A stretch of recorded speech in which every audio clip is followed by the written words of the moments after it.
इय्याक नअबुदु व इय्याक नस्तईन। जैसा कि सलमान अकरम राजा साहब ने बताया कि एक दफ़ा फिर जो है अदालती अहकामात को नहीं माना गया।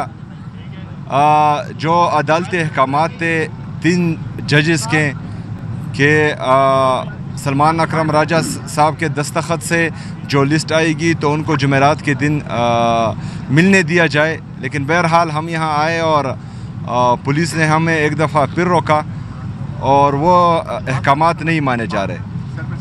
तो हम सोच में पड़ गए हैं कि जो आईनी और कानूनी रास्ते हैं, हमने पंजाब के होम डिपार्टमेंट को ख़त लिखा, हमने वफाकी हुकूमत को ख़त लिखा, उसके बाद जो है हमने अदालत गए, अदालत में पिटीशन दायर की, अदालत ने इजाज़त दी।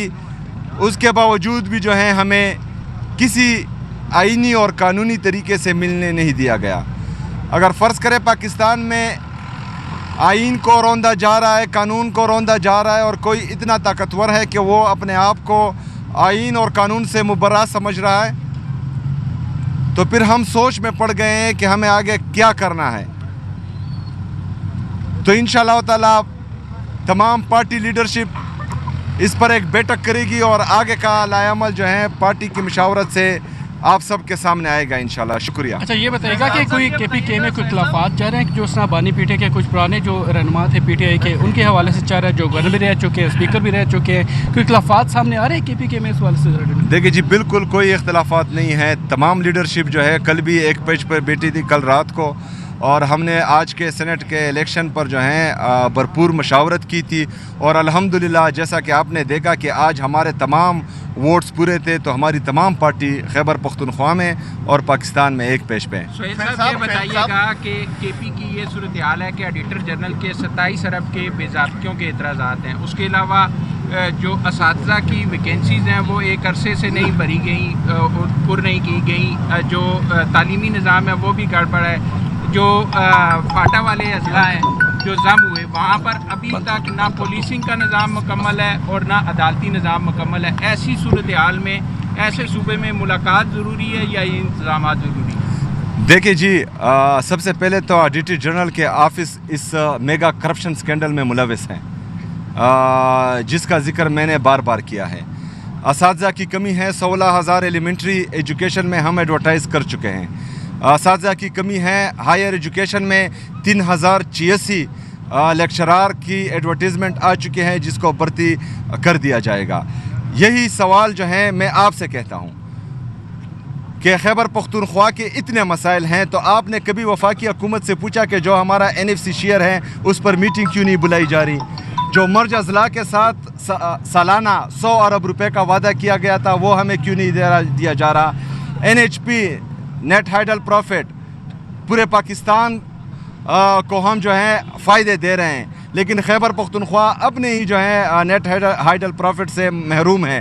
तो आप जो है आपको चाहिए कि आप जो है वफाकी हुकूमत से ये सवाल करें कि हमें अपने हकूक़ वो क्यों नहीं दे रहे हैं, क्यों हमारे साथ सौतेली माँ जैसा सलूक हो रहा है। आपका सुबह इस वक्त जंगी हालात में है, आप एक बड़ी मीटिंग करने जा रहे हैं ताकि इस मामले का हल निकले, आपकी मुलाकात नहीं होती। रोज़ हमारे जवान जो है वो राह हक में शहीद हो रहे हैं, तो ऐसी मीटिंग भी बुलाएंगे कि शहीदों के आप घर जाएं, उनको बैकअप करें ताकि वो जो दहशतगर्दों से लड़ रहे हैं वो बेहतरीन फाइट करें। देखिए जी, अगर फ़ौजी मर रहे हैं वो भी हमारे इस कौम के बेटे हैं, उन पर भी हम गमज़दा व अफसरदा होते हैं।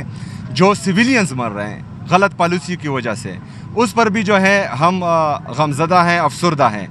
देखिए जी, गलत पॉलिसियाँ और बंद कमरों में जो फ़ैसले होते हैं उनका नतीजा यही होता है कि हमारे गरीब माँ के बेटे, चाहे वो फ़ौजी हो चाहे सिविलियन हो, दोनों मरते हैं। वहाँ पर जो है किसी वज़ीर-ए-आज़म का बेटा, किसी जर्नल का बेटा, किसी चीफ जस्टिस का बेटा नहीं होता।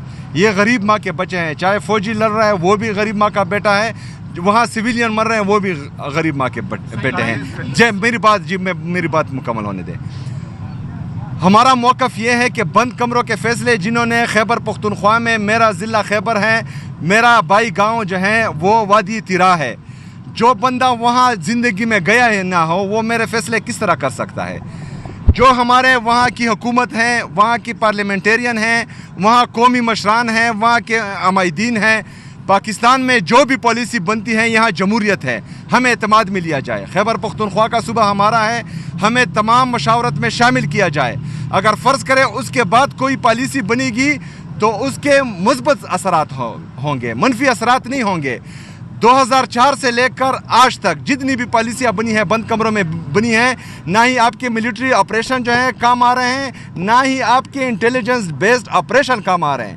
80,000 جانوں کا نذرانہ ہم آلریڈی پیش کر چکے ہیں، جس میں 6,000 سے زیادہ ہمارے سیکیورٹی فورسز، چاہے وہ پولیس سے ہیں، سی ٹی ڈی سے ہیں یا فوجی ہیں، یہ ہم پیش کر چکے ہیں. اس کے بعد بھی امن نہیں آ رہا، تو کہیں پر تو ہم غلط ہیں، کہیں پر تو ہمیں پالیسی جو ہے چینج کرنی پڑے گی. تو اگر ہم فرض کریں یہ بات کرتے ہیں تو پھر ہم پر الزامات لگائے جا رہے ہیں کہ ہم کسی اور سائڈ پر ہیں. ہم صرف اور صرف پاکستان کے ساتھ ہیں. آپ کہنے کا مقصد ہے کہ جو دہشت گردی کی جو بھی میٹنگز ہو روڈ پہ ہونی چاہیے، دہشت گردوں کو سہولت مل جائے. جب بھی اس کو یعنی کہ دہشت گردی کی جو میٹنگ ہوتی ہے وہ بند کمروں میں ہوتی ہے. آپ جب بھی بات کرتے ہیں یہی کہتے ہیں کہ بند کمروں میں میٹنگز ہوتی ہے. جب بند کمروں میں میٹنگ ہوتی ہے تو آپ کو بلاتے ہیں، لیکن وہاں پر جانب پسند نہیں کرتے ہیں. وہاں پر سیکورٹی پرپز کے لیے، دفاع کے لیے آپ کو بلاتے ہیں، وہاں پر نہیں جاتے. لیکن جب اگر پیسوں کا معاملہ آتا ہے، دوسرا فنڈز کا معاملہ آتا ہے، اس پہ آپ کہتے ہیں کہ میں وہاں پر جاؤں. آپ کون سے چینل سے ہیں بھائی جان؟ کوئی نور ٹی وی سے ہے، ماشاءاللہ. اچھا، بند کمروں کا مطلب یہ ہے کہ بند کمروں میں فیصلے ہوں لیکن 2-3 بندے نہ کریں. بند کمروں سے باہر نکل کر جو ہے کانفیڈینشیل میٹنگ جو ہو وہ ہو، سیکریسی رہے، لیکن صوبے کے وزیر اعلیٰ چیف ایگزیکٹو کے بغیر آپ کس طرح ایک پالیسی بنا سکتے ہیں؟ پہلے نیشنل ایکشن پلان کے جو بنا اس پر کتنا عمل درآمد؟ جواب دینے دیں پہلے. دیکھیں جی، نیشنل ایکشن پلان میں دہشت گردوں کو دوبارہ آباد کرنے کی پالیسی بنائی گئی تھی؟ نہیں. تو یہ دہشت گرد دوبارہ پاکستان میں کیوں آباد ہوئے؟ یہ ہمارے خیبر پختونخوا کے ہر بندے کا سوال ہے کہ دہشت گردوں کو دوبارہ یہاں کیوں جو ہے آنے دیا گیا. پہلی بات فینسنگ ہماری حکومت میں نہیں ہوئی. 25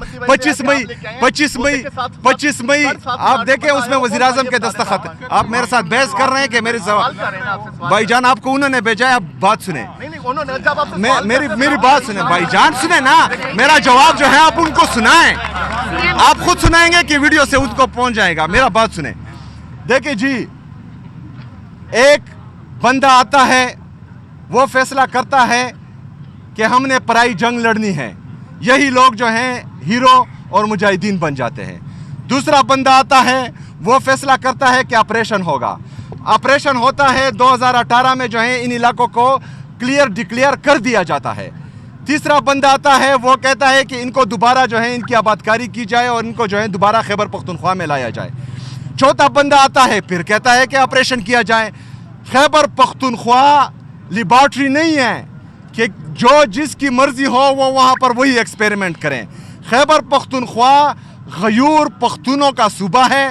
ان کو پورا حق ہے کہ انہوں نے جو قربانی اس دہشت گردی کی جنگ میں دی ہے ان کا ازالہ بھی ہو اور ان کی قدر بھی کی جائے. ہم بھیڑ بکریاں نہیں ہیں، ہم جو ہے کیڑے مکوڑے نہیں ہیں کہ یہاں سے فیصلہ آئے وہاں پر ہمارے 21 بندے ایک دن ایک ڈرون اٹیک میں شہید ہوں اور ہم ہاتھ پر ہاتھ دھرے بیٹھے رہیں.